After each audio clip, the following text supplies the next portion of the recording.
በዘንድሮ በጀት ዓመት 1.5 ሚሊዮን ብር ወጪ በማድረግ ለአቅመ ደካሞች ቤት ገንብቶ ማስረከቡን የገሱባ ከተማ አስተዳደር አስታወቀም።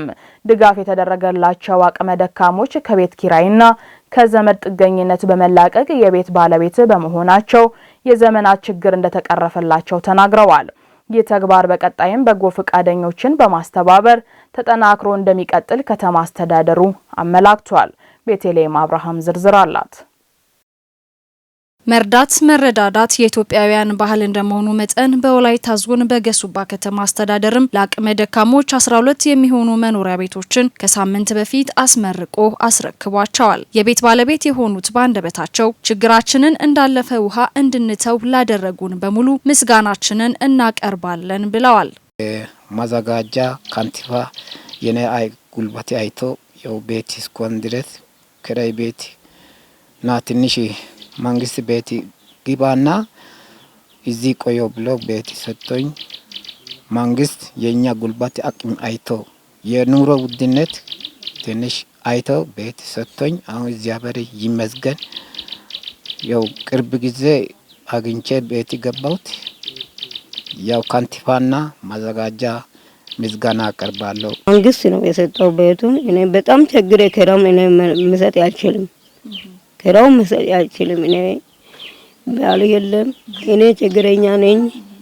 በጣም ቸግሬ ሶስት ልጆችን አሁን እየማሩ ነው። ሁለት ወጥቷል።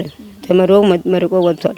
አሁን አንድ ሴት ጋር ሁለት ወልማ ያሰመረው። ስለዚህ በጣም ቸግሬ ቤት ሲሰራው እኔ ከራይ አይችልም። መንግስት ሰጥቷል።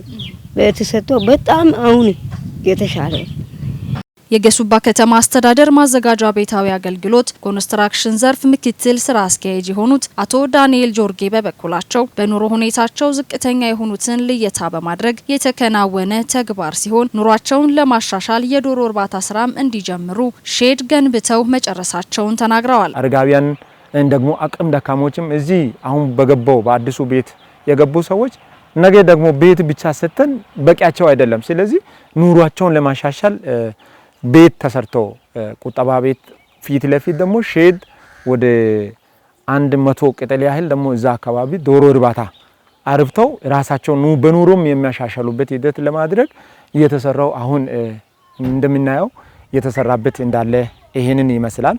ለአቅመ ደካማ ወገኖች የቤት ግንባታ ለማድረግ አጠቃላይ ወደ 1.5 ሚሊዮን ብር ወጪ መደረጉ የተገለጸ ሲሆን ይህ ተግባር ቀጣይነት እንዳለውም የጠቆሙት የገሱባ ከተማ አስተዳደር ምክትል ከንቲባና ስራ ዕድል ፈጠራና ኢንተርፕራይዝ ልማት ጽሕፈት ቤት ኃላፊ አቶ ወርቅነህ ሞታ ናቸው። ይህን ስናደርግ እጅግ ቁጠባውን ታሳቢ አድርጎ እስከ 1.5 ሚሊዮን ብር ወጪ በማድረግ ነው ይህን ቤት ግንባታ ያደረግነው። ስለሆነም ይሄ ቤት አሁን ከተማ አስተዳደር ደረጃ እንደ ማዘጋጃ ቤትም ልየታ የተደረጉ ሰዎች አሉ። ከ30 በላይ ልየታ የተደረጉ ሰዎች አሁንም ቤት የሚጠብቁ አሉ። ከነኚህ ውስጥ እጅግ ከማን ችግር የማን ይበልጣል የሚለው ነገር ታሳቢ በማድረግ እጅግ ገምግመን የተወሰነ ጊዜ መውሰድ የሚችሉ ይሄ ስራ ተቀጣይነት ያለው ጉዳይ ስለሆነ እንደ ከተማ አስተዳደር የተያዙ ፕሮጀክቶች ተፈጻሚነታቸው እጅግ በፈጠነ መልክ እየሰራን ስለምንሄድ በዚህ አሁን ለምሳሌ በዚህ በጀት ዓመት ብቻ እኛ አሁን በመንግስት ላውንች ባደረገው ከላይ ጀምሮ ላውንች ባደረገው ፕሮግራምም ቢያንስ ከ16 በላይ አዲስ ቤት ገንብተን ጣሪያቸው የሚያፈስ አጠቃላይ ቤታቸው የወደቀባቸውን ሰዎችን አንስተን ቤት የማስገባት ስራ እንደ ከተማ አስተዳደር ሰርተናል። መልካምነት ለራስ ነውና እንዲህ አይነት በጎ ተግባራት በሁሉም ወረዳና ከተማ አስተዳደሮች ሊቀጥሉ እንደሚገባም ተመላክቷል።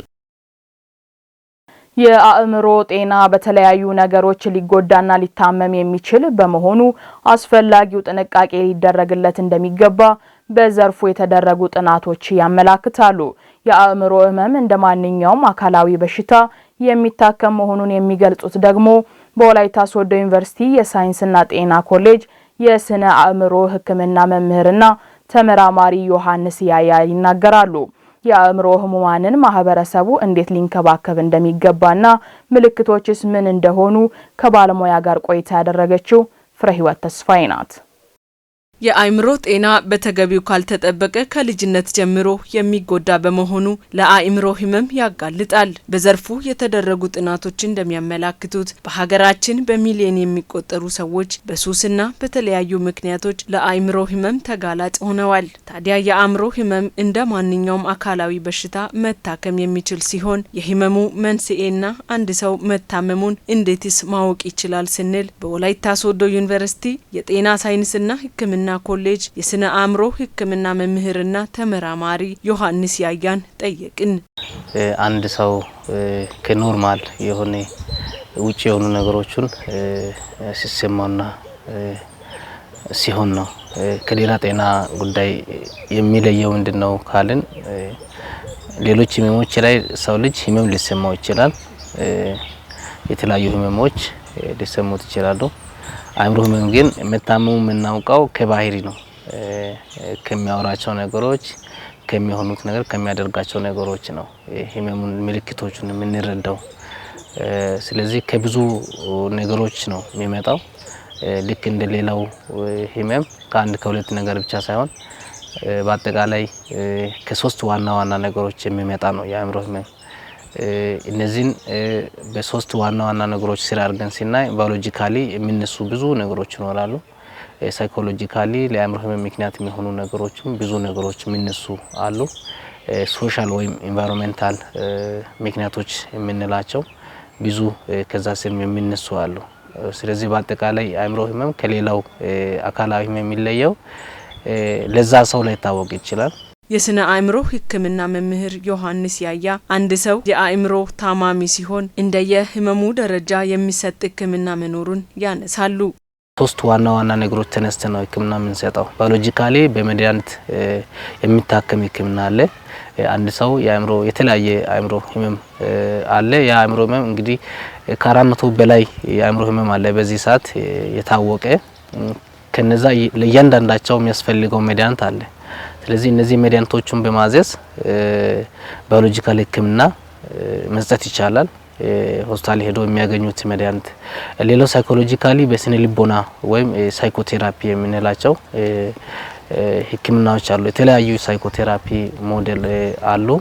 በነዛ ለእያንዳንዱ ሰው የሚያስፈልገው ከሚያሳየው ከምልክቶቹና ከሚያደርጋቸው ነገሮች አንፃር ተነስተን ለዚህ ሰው እንደዚህ አይነት ንግግር ህክምና ወይ ሳይኮቴራፒ ያስፈልጋል የሚለው ባለሙያው ይወስንና በዛ ሳይኮቴራፒ ሊታከም ይችላል።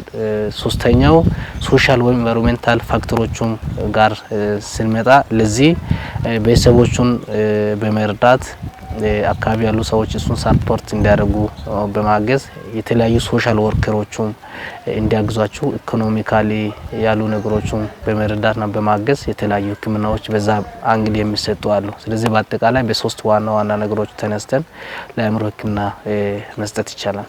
የተለያዩ የስፖርት እንቅስቃሴዎችን በማድረግ የተመጣጠነ ምግብ በመመገብ እንዲሁም ጭንቀትንና ድብርትን በመቀነስ ሌሎች መሰል ነገሮችን በማድረግ የአእምሮአችንን ጤና መጠበቅ እንዳለብን የሚናገሩት የስነ አእምሮ ህክምና መምህርና ተመራማሪው ዮሐንስ ማህበረሰቡ የአእምሮ ታማሚዎችን እንዴት መያዝ እንዳለባቸውም ያስረዳሉ። አእምሮ ጤና በጣም ወሳኝ ነው። ልክ እንደማንኛውም ጤና እሱም የሚያስፈልገው ነው። ከምንም በላይ ሰው ልጅ አእምሮ ጤንነት ከሌለው ይቸገራል። ራሱ ብቻ አይደለም የሚሰቃየው፣ ቤተሰቦቹ ይሰቃያሉ፣ ማህበረሰቡ ይሰቃያል፣ ብዙ ችግር ይደርስበታል። ስለዚህ ኮሚኒቲ ማህበረሰቡ ምንድነው ማድረግ አለበት?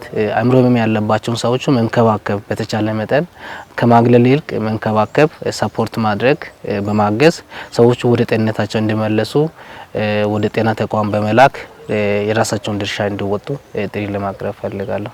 የስነ አእምሮ ሐኪሙ የአእምሮ ህመም በመታከም መዳን የሚችል በሽታ መሆኑን በመጥቀስ ቀድሞ ለመከላከል ደግሞ አንድ ሰው የተለያየ ስሜት ሲሰማው ወይም የሚረብሽና የሚያስጨንቅ ነገሮች ሲከሰቱ ወደ ጤና ተቋም በመሄድ የስነ አእምሮ ሐኪሞችን ማማከር አስፈላጊ መሆኑን አመላክተዋል።